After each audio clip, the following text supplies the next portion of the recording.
नमस्कार, जन टीवी उत्तराखंड में आप सभी का स्वागत है। मैं हूं आपके साथ सुनिधि शुक्ला। बुलेटिन की शुरुआत से पहले एक नजर हेडलाइंस पर।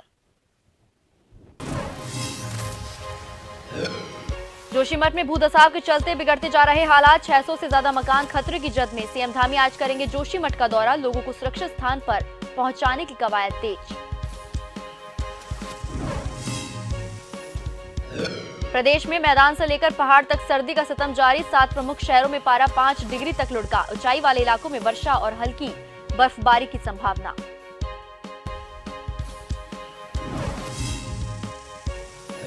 हरिद्वार में जन टीवी की खबर का दिखा असर, कांवड़ मार्ग पर बना रपटा पुल हो गया था क्षतिग्रस्त। खबर चलाने के बाद शासन प्रशासन के आलाधिकारी पहुंचे मौके पर। पुल का निरीक्षण करने के बाद निम्पान हुआ आरंभ। लक्सर में खेत में खून से लथपथ पड़ा मिला व्यक्ति का शव, अज्ञात बदमाशों ने व्यक्ति के सिर में मारी गोली, पुलिस जांच में जुटी।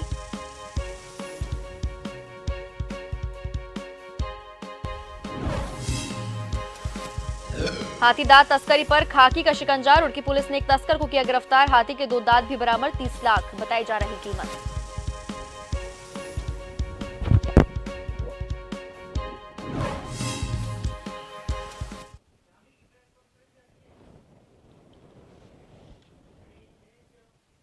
तो चलिए सबसे पहले आपको लाइव ले चलते हैं देहरादून की तरफ, जहां CM Pushkar Singh Dhami press conference कर रहे हैं।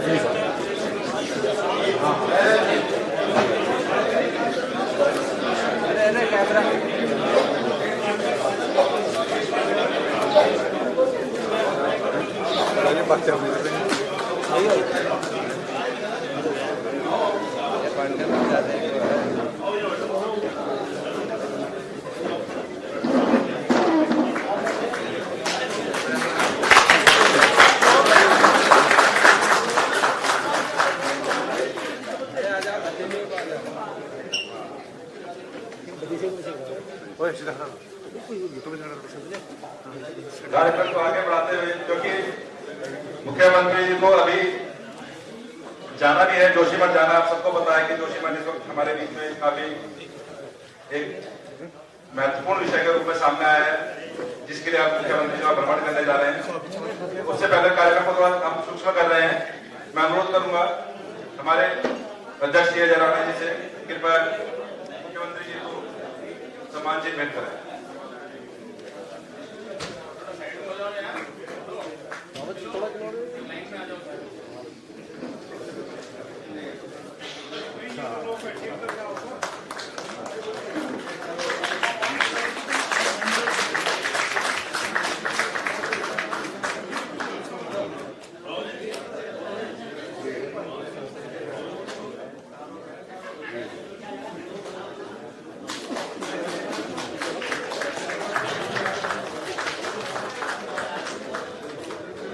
मैं अनुरोध करता हूँ हमारे कोषाध्यक्ष श्री मनीष भट्ट जी से, कृपया हमारे महानिदेशक। तो चलिए अब खबरों की शुरुआत करते हैं। उत्तराखंड के शहर जोशीमठ में जमीन धंसने का सिलसिला लगातार जारी है। घरों में दरार आ गई है, जमीन फटने लगी है और सड़कें धंस चुकी है। बेतरतीब निर्माण, जल रिसाव और मिट्टी का कटाव लोगों के लिए आफत बन गया है। इस बीच शुक्रवार को भूस्खलन की जद में आने से भगवती मंदिर धाराशाही हो गया। बताया जा रहा है कि सिंघधार वार्ड में ये पहला मामला है। अभी तक सिर्फ दीवारों में दरारें ही आई थी, लेकिन अब मंदिर गिरने से लोगों में दहशत का माहौल है। वहीं दिन प्रतिदिन यहाँ घरों में दरारें बढ़ती ही जा रही हैं। अब तक 600 से ज्यादा घरों में दरारें आ गई हैं। कई घर गिरने की कगार पर है। इसके चलते शुक्रवार को भी प्रशासन द्वारा 6 और परिवारों को इस क्षेत्र से शिफ्ट किया गया, जिसके बाद यहां से अब तक 44 परिवारों को शिफ्ट किया जा चुका है। इनके घर पूरी तरह से धाराशायी होने की स्थिति में हो गए हैं। दीवारों में बड़ी बड़ी दरारें आ गई हैं और फर्श तक धंस चुके हैं।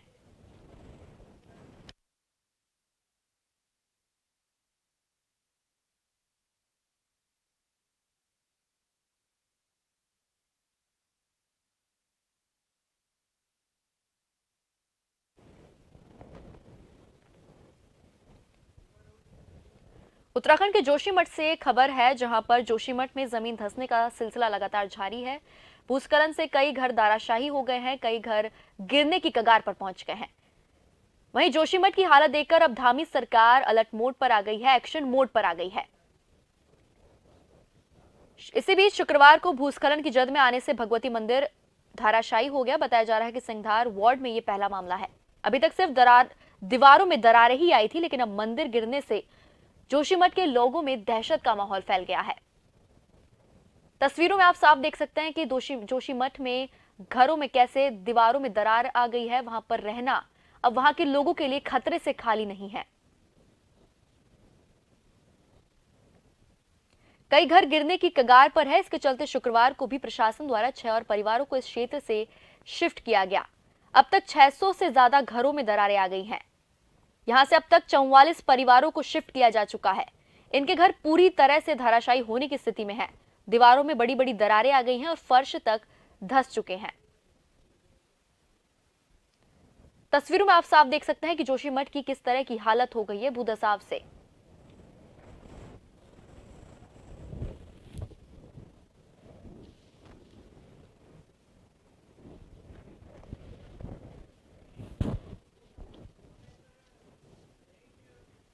और इस खबर पर अधिक बातचीत के लिए मेरे साथ फोन लाइन पर जुड़ चुके हैं हमारे संवाददाता नवीन भंडारी। नवीन, जोशीमठ इस समय खतरे की जद में आ चुका है। जमीन धंसने का सिलसिला लगातार जारी है। कई लोगों को अब तक वहां से शिफ्ट किया जा चुका है, कई को किया जाना है। कुछ लोगों के जो आशियाने हैं वो रहने लायक नहीं रह गए हैं। जी बिल्कुल बताना चाहूंगा कि जिस तरीके से अगर जोशीमठ की बात की जाए, यहाँ पर तो जोशीमठ लगातार भू धसाव की जद में है। लाखों लोग यहाँ पर इस वक्त बेघर होने की कगार पर पहुंच चुके हैं।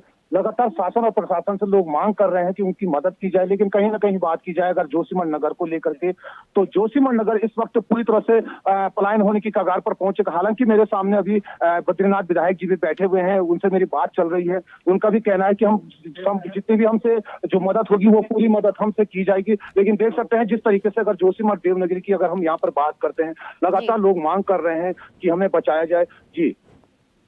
जी नवीन, अभी तक कितने लोगों को शिफ्ट किया जा चुका है और आगे क्या कार्रवाई करना अभी बाकी है? क्या एक्शन मोड लेने वाली है सरकार?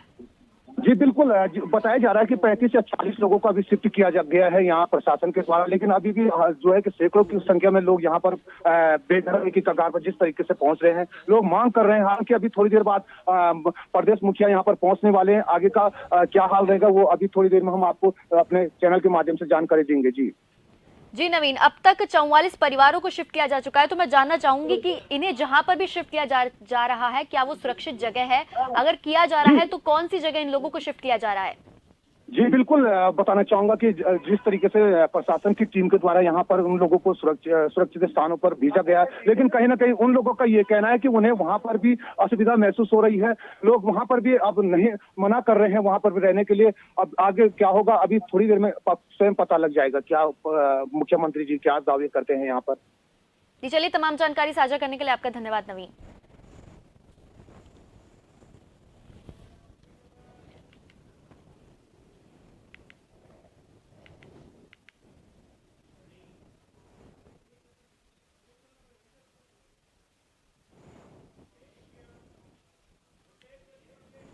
वहीं जोशीमठ के हालात को देखते हुए मुख्यमंत्री पुष्कर सिंह धामी आज 11:55 पर जोशीमठ के लिए रवाना होंगे।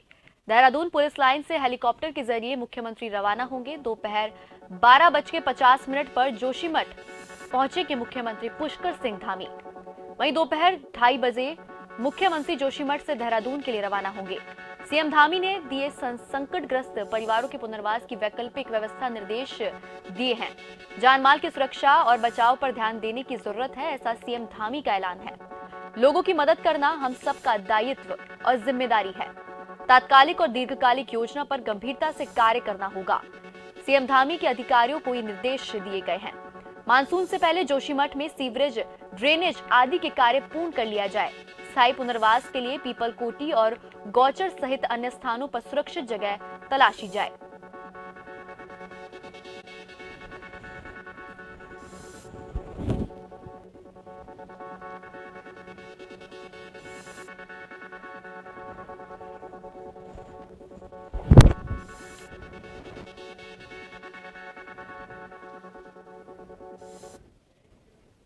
और इस खबर पर अधिक जानकारी के लिए मेरे साथ लाइव जुड़ चुके हैं हमारे संवाददाता हिमांशु बरमूला। हिमांशु, आज मुख्यमंत्री पुष्कर सिंह धामी जोशीमठ जाने वाले हैं वहां का स्थलीय निरीक्षण करने के बाद वहां के हालात देखकर अब जो धामी सरकार है वो एक्शन मोड में आ गई है। वहीं आज इसी को देखते हुए पुष्कर सिंह धामी जोशीमठ के लिए रवाना होने वाले हैं। आज का क्या कुछ कार्यक्रम है धामी का? जी देखिए, मैं आपको बताना चाहता हूं कि पुष्कर सिंह धामी आज कुछ जोशीमठ के दौरे पर जाने वाले हैं और इससे एक दिन पहले की बात की जाए तो एक दिन पहले उन्होंने शाम 6 बजे शुक्रवार को सचिवालय में एक हाई लेवल की मीटिंग की थी जिसमें अधिकारी को निर्देश दिए थे। और साथ ही बात करें गढ़वाल कमिश्नर की तो गढ़वाल कमिश्नर और चमोली जिलाधिकारी वीडियो कॉन्फ्रेंसिंग के माध्यम से इस बैठक में जुड़े थे और साथ ही साथ उत्तराखंड के डीजीपी और अपर मुख्य सचिव जो राधा रतूड़ी हैं वो भी इस बैठक में शामिल हुई। साथ ही साथ आपको बता दें कि जो दरारें आ रही है उसके बाद अब पीएमओ ने भी प्रशासन से जानकारी मांगी थी और रिपोर्ट ली थी। इसके बाद अब केंद्र सरकार ने आज एक कमेटी का गठन किया है जो 3 दिन में रिपोर्ट देगी। इस कमेटी में जो है वो वन मंत्रालय, पर्यावरण वन मंत्रालय, भूगर्भ वैज्ञानिक और साथ ही साथ जितने भी हाईवे के अधिकारी हैं ये सब उसके प्रतिनिधि रहेंगे। और इसके बाद ही कोई निश्चित तौर पर एक डेटा इकट्ठा किया जाएगा कि कितनी जगह दरारें पड़ी और किस तरीके से उसका ट्रीटमेंट किया जाएगा। साथ ही साथ सीएम धामी ने सचिवालय में बैठक के दौरान एक निर्देश भी दिया था कि जितने भी वहां पर लोग हैं उनके पुनर्वास के लिए गौचर और पीपल कोठी इन 2 जगहों पर पुनर्वास की व्यवस्था की जाए, क्योंकि अभी तक तकरीबन 600 के आसपास मकानों में दरारें पड़ चुकी है। गढ़वाल कमिश्नर पहले ही वहां पर मौजूद हैं और उसी के साथ उनके साथ जिलाधिकारी भी वहां पर मौजूद हैं। और सीएम धामी आज जब जोशीमठ का दौरा करेंगे तो उसके बाद ही वहां पर अधिकारियों से एक बैठक भी ली जाएगी। जी हिमांशु, जैसा कि आपने बताया कि 600 से ज्यादा ऐसे घर हैं जहां पर दरारें आ चुकी हैं, तो जाहिर सी बात है कि हजारों लोग ऐसे हैं जो जोशीमठ के हालात से परेशान हैं और उनकी आशियानी ढहने की कगार पर है। वहां पर उनका रहना एक खतरे से खाली नहीं है। तो कितनी बड़ी चुनौती है धामी सरकार के लिए हजारों लोगों को एक जगह से दूसरी जगह शिफ्ट करना। वहीं आपने कहा कि स्थायी पुनर्वास के लिए अभी जगह तलाशी जा रही है, तो कब तक ये जो उनके निर्देश है वो धरातल पर देखे जा सकते हैं? जी निश्चित तौर पर सबसे बड़ी प्रॉब्लम जो कही जाए वो तो ये है कि आने वाले 3 से 4 माह में एक बार फिर 4 धाम के कपाट खुलने वाले हैं और वो 4 धाम यात्रा का जोशीमठ एक मुख्य पड़ाव है, क्योंकि वहां पर यात्री रात को रुकते हैं और तकरीबन 40 से 50 किलोमीटर पहले बद्रीनाथ से पड़ता है और वहां पर नरसिंह मंदिर भी और साथ ही साथ जो आदि गुरु शंकराचार्य हैं उनका गद्दी स्थल भी, और उन्होंने ही वहां पर सबसे पहले उनका पहला ज्योतिर्मठ की स्थापना उन्होंने वहां पे की थी, अपने मठ की स्थापना वहां पे की थी। तो कहीं ना कहीं ये भी एक चुनौती है कि 4 धाम यात्रा से पहले किस तरीके से जोशीमठ को संरक्षित किया जाए और इसके बाद ही आगे की कार्रवाई की जाएगी, क्योंकि कई चुनौतियां हैं इस वक्त सरकार के सामने। पीएमओ भी लगातार इस पर जानकारी ले रहे हैं और मुख्यमंत्री खुद पल पल की अपडेट ले रहे हैं। और पुनर्वास की व्यवस्था की बात की जाए तो सरकार ने जल्द से जल्द चिन्हित करने के ऐसे आदेश दिए हैं ऐसी जगहों को जहां पर पुनर्वास किया जाए, क्योंकि 600 से ज्यादा मकान वहां पर रहने लायक नहीं है। और इसके बाद तकरीबन कई ऐसे लोग हैं जो वहां पर सरकारी भवनों में संरक्षण ले रहे हैं, तो कई लोग ऐसे भी हैं जो अपने रिश्तेदारों के यहाँ पर अभी संरक्षण ले रहे हैं। जी हिमांशु, जैसा कि आपने बताया कि अब लोगों को शिफ्ट किया जाएगा और उनके लिए पुनर्वास के लिए जगह ढूंढी जा रही है। बहुत जल्द हजारों लोगों को उनको शिफ्ट करना पड़ेगा क्योंकि सभी के घरों में दरारें आ चुकी है। तो आगे क्या प्लानिंग हो सकती है सरकार की? आगे अगला कदम क्या होगा जोशीमठ को वापस बसाने में? क्योंकि जोशीमठ के हालात हम सब तस्वीरों में देख सकते हैं कि सड़कों पर दरारें आ गई है, वहां के घरों की दीवारों पर दरारें आ गई हैं। तो अगला स्टेप क्या होगा सरकार का जोशीमठ को वापस से सही करने में? जी देखिए, निश्चित तौर पर सीएम धामी ने जब सचिवालय में बैठक की तो अधिकारियों को निर्देश दिए कि जिस तरीके से वहां पर जहां पर भी जो ज्यादा प्रभावित इलाके हैं वहां पर सबसे पहले ड्रेनेज सिस्टम बनाया जाए और उसके बाद की आगे कार्रवाई की जाए, क्योंकि ड्रेनेज सिस्टम बहुत जरूरी है ऐसी स्थिति में, क्योंकि जगह जगह से पानी निकल रहा है। और इसके बाद ड्रेनेज सिस्टम उन्होंने साफ तौर पर कहा है कि मानसून से पहले ड्रेनेज सिस्टम का कार्य पूर्ण कर लिया जाए और साथ ही साथ जिस तरीके से वहां पर भूधसाव हो रहा है उसको देखते हुए जल्द से जल्द वहां पर पुनर्वास की व्यवस्था की जाए। जी चलिए, आपका बहुत बहुत शुक्रिया हमारे साथ जुड़ने के लिए और तमाम जानकारी साझा करने के लिए। इसी के साथ बुलेटिन में वक्त तो चला एक छोटे से ब्रेक का, जल्द लौटेंगे। बनी रहिए जन टीवी के साथ।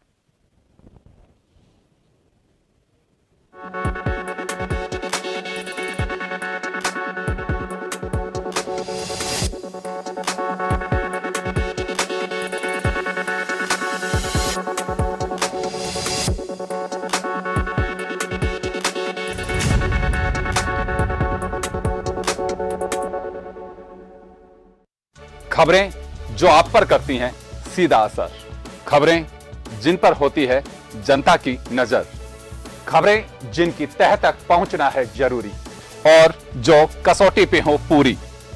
मुद्दा चाहे समाज से जुड़ा हो या फिर सियासत से, तभी वो बनती है खास खबर। खास खबर सोमवार से शुक्रवार शाम 6 बजे।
ब्रेक के बाद आप सभी का फिर से स्वागत है। जोशीमठ में बढ़ते भूधसाव को लेकर शुक्रवार को मुख्यमंत्री पुष्कर सिंह धामी ने सचिवालय में एक हाई लेवल की बैठक की थी।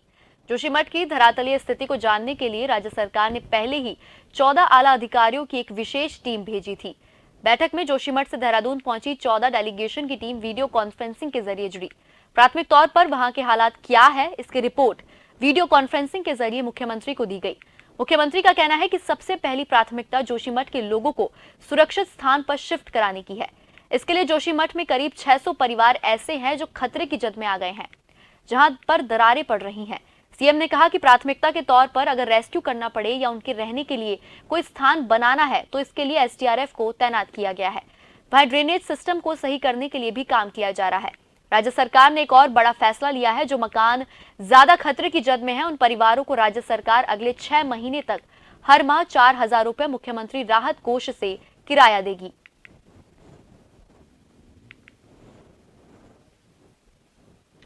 जो भी लोग उस खतरे की जद में आ रहे हैं, लगभग 600 परिवार ऐसे हैं जो जहाँ से पानी का रिसाव हो रहा है, जहाँ पर दरारें पड़ रही हैं, उस एरिया में सबसे पहले उनकी सबकी जान माल की सुरक्षा हो, सबको ठीक स्थानों पर लाया जाए और जो भी बचाव के लिए जरूरी हो वो सब करने के लिए वहाँ पर आपदा प्रबंधन के हमारे सचिव और कमिश्नर लगातार कैंप कर रहे हैं।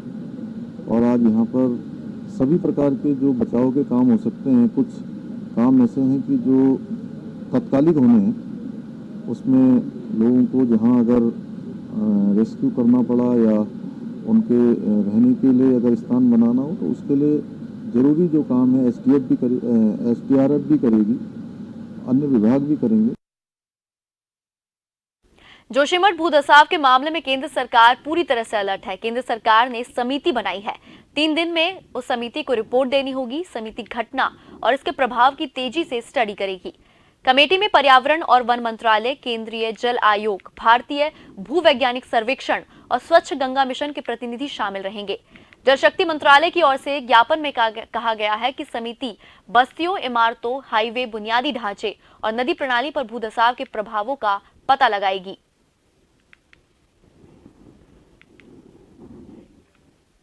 जोशीमठ में हो रहे भूधसाव के लिए उत्तराखंड कांग्रेस के अध्यक्ष करण महारा ने सरकार को जिम्मेदार माना है। उन्होंने कहा कि 1976 से यह आशंका जताई जा रही थी, लेकिन इसके बावजूद एनटीपीसी ने बड़े स्तर पर निर्माण कार्य किए, लेकिन सरकार ने अपनी जिम्मेदारी का निर्वहन ही नहीं किया।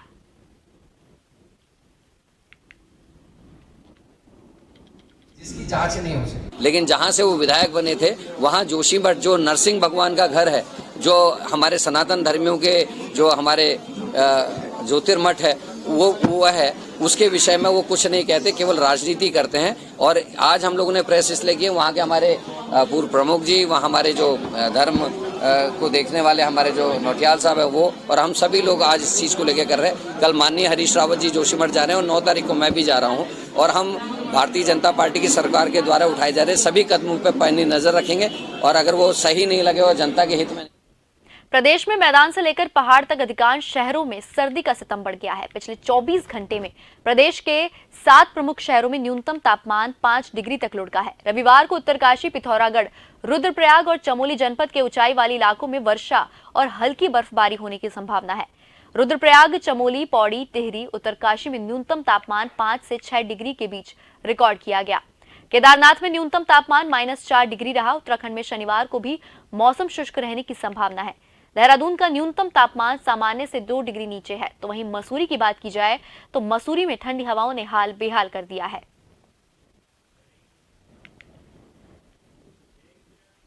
खबर उत्तराखंड के हरिद्वार से है, जहां बरसात में नदी में अधिक पानी आने के कारण पथरी रोह कावड़ मार्ग पर बना रपटा क्षतिग्रस्त हो गया, जिससे आने वाले वाहनों एवं राहगीरों को परेशानियों का सामना करना पड़ता है।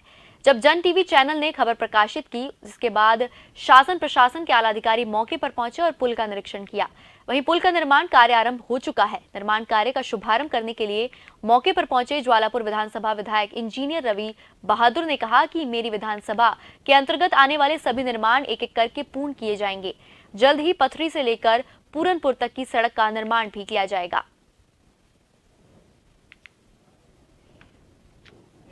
पिछली बारिश में क्षतिग्रस्त हुआ था, इसका लगातार प्रयास चल रहा था इसको बनवाने का। इरिगेशन डिपार्टमेंट से बात हुई, एक्शन से बात हुई, इसका टेंडर करवाया गया और आज वो शुभ घड़ी आ गई है कि इसका कार्य शुरू हो गया है। इसके काफ़ी लेयर्स क्षतिग्रस्त हो गई हैं।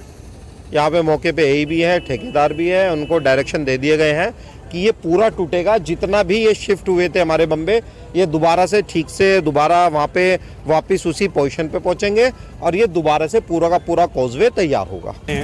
हम भी इसको काफ़ी दिनों से देख रहे थे कि इसकी हालत बहुत खस्ता थी।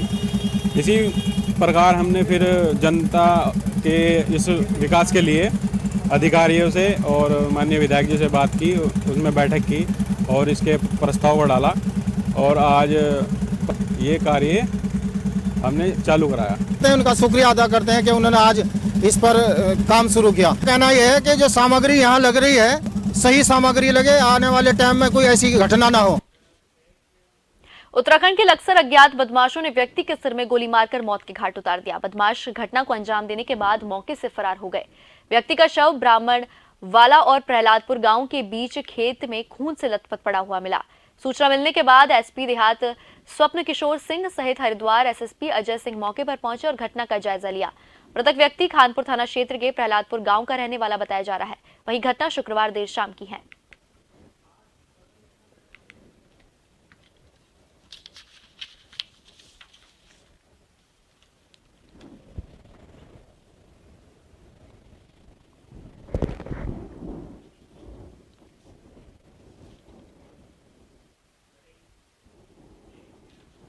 उत्तराखंड कांग्रेस प्रदेश के उपाध्यक्ष धीरेन्द्र प्रताप आज कोटद्वार पहुंचे, जहां उन्होंने प्रेस वार्ता की। उन्होंने कहा कि भारत जोड़ो यात्रा के बाद 26 जनवरी से कांग्रेस महामंत्री प्रियंका गांधी वाड्रा के नेतृत्व में देश भर में हाथ से हाथ जोड़ो अभियान शुरू करेगी।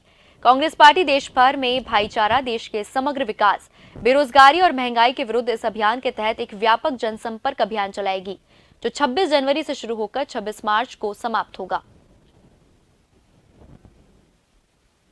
जो भारत जोड़ो यात्रा है श्री राहुल गांधी जी के नेतृत्व में, उसको पूरे भारत में ज़बरदस्त समर्थन मिला है। इसी क्रम में कांग्रेस ने अब नया कार्यक्रम लेकर आई है। 26 जनवरी को हमारा गणतंत्र दिवस है और हम इस अवसर पर श्रीमती प्रियंका गांधी जी के नेतृत्व में अब एक हाथ से हाथ जोड़ो अभियान शुरू कर रहे हैं। ये उसी क्रम में और उसी कड़ी में हमारा दूसरा कार्यक्रम है, जिसको लेकर राहुल गांधी जी के अब करीब आज 7 तारीख है, 23 दिन और रह गए, 24 दिन। 30 जनवरी को महात्मा गांधी की शहादत के दिन श्रीनगर में वो झंडा फहरा देंगे और उसी के तुरंत बाद जो है उसके आसपास 26 जनवरी से फिर पार्टी नए कार्यक्रम को लेकर चल रही है। तो चलिए जाने से पहले एक नजर हेडलाइंस पर।